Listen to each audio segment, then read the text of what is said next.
Koina musa denga traule beta dozo yanyalo aya munyu fama koina musa denga beta dozo yanyalo kajana sebu yama ya bomba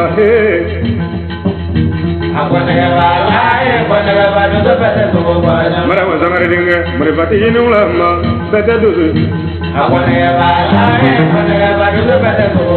ay mana maura roma mili faro roma dona bole donya ya mana roma krati numa beta do ya la mele di ma he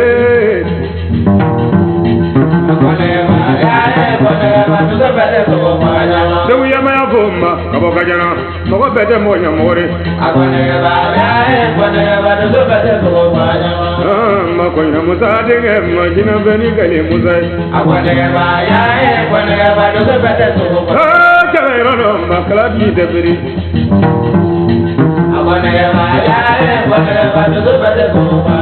Dewi ya ma bomba kabo kajana meliru baba bai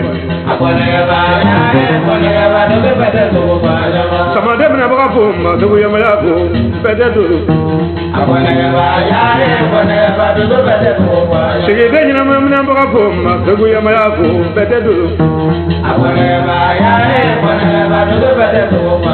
la ko ta ko ne do to ma ya inula bete do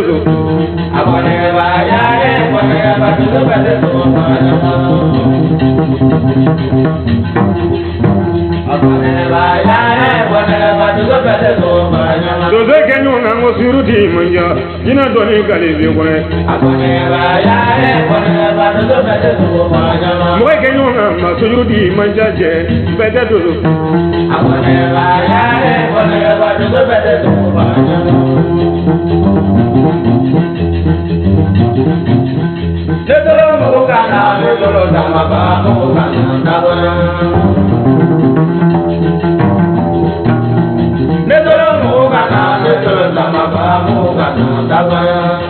Mugana so ya mago kajina kaya tro kware ne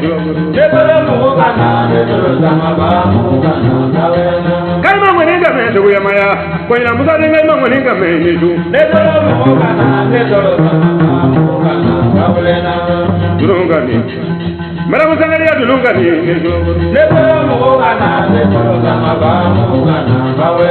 ya abana mo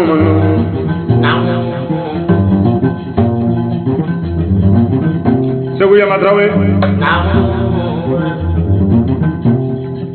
Kanya kanya baba kono ni se segui ya maya atrawe ni jolo bro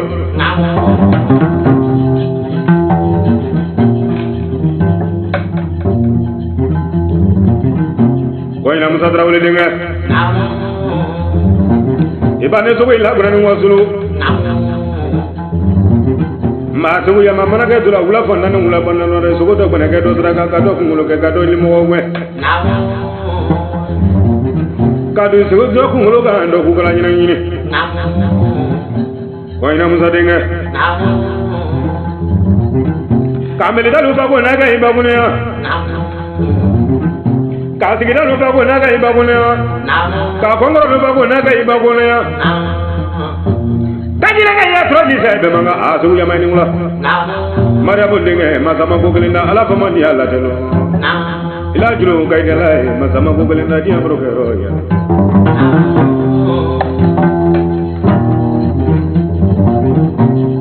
Mangon gogelinda no kanu doni. Adiala la eso besa ya ni namari ala eso besa ya ni samuyo meya. Sama lo ne ko ni ma se buya maya bulu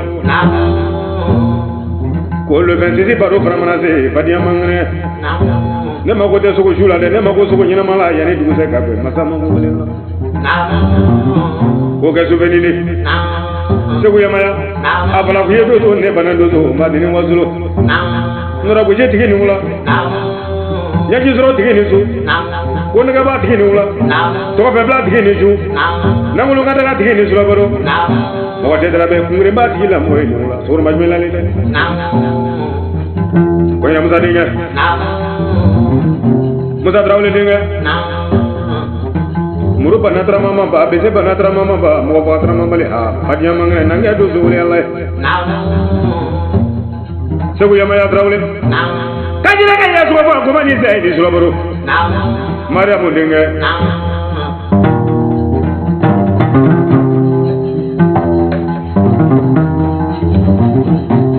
ma gini la kala ne wole de badiya mangre za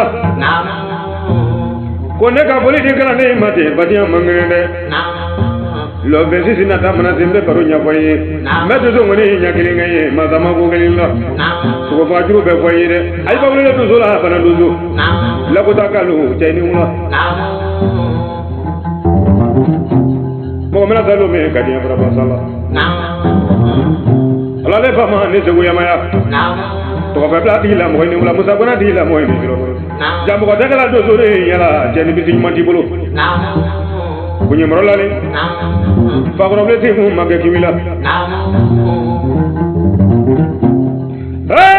ga ne je so ya maya do so e ni wala se sere ko ke do be ko ne kay de la de bale bari la mamuru do man na yiri ko bari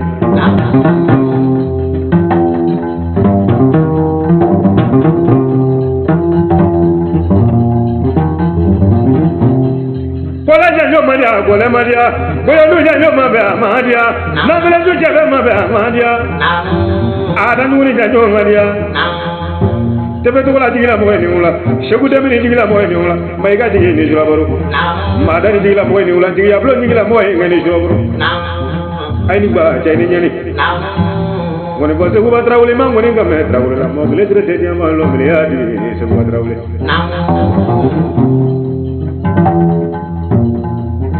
kasu mare ngoli ko ko wala te be manga woni bo ko ni ma sa ro ba karane ko buja no ma dia lebe fa ni wala ngolo gram ko ni wala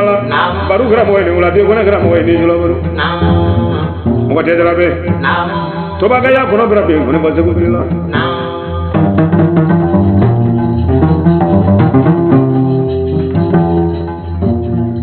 na zo ni do dagle sama ko ni bla ko dagle da mo ni zo ko mo ji do di ma dore fama muso ni fama muso dagle ni anya mi la mo na mi te di yo se ko ya maya iba wele do zo la bana do zo kala ko bana ni ma ko ba na ga do zo wele to ma ni do se ko ya maya ya jilo ga ya la ma sama to la ando la do ko lo ko ma suma ya maramu ndenge sangara la muso denge wala muso kuna di denge ko ina musa denge ila baroka bi ko na bulo ya masama ko bena ngola do ko lo ko ma suma ya le ga tete mana mana se mana ga do zo ye ne ba do ni ma ga do zo ye ne ba do yala ya nga suma ya ma kono na ya mo lo ya suma ya na le ya ro tala yala yang asma ya kono di na to yaro kala yala idala ya mo lo ya suma ya na le ro tala yala suma lo ma yang asma ya na le ro kala yala yang asma do na le ro kala yala ye kone ga yang asma le ndere na le ro kala yala suma no kalo yang asma le ma ya mo lo ya suma ya na le ro kala yala ko ba gi mo le suma ya na le ro kala yala jogo ya madrawle yang asma le kabo kajana yang asma le jogo na le yang asma le ro kala yala ya mo lo ya asma le na le ro kala yala ya mo lo yang asma le ya mo lo ya asma le na le ro kala yala la ko ta kalo yang asma le kewa kalo yang asma le kalwa kalo yang asma le ay ma ko nga yang asma le ay mo lo ya asma le na le ro kala yala mando kalo yang asma le ni ma kalo yang asma le kalo yang asma le wala wala dala bagini ma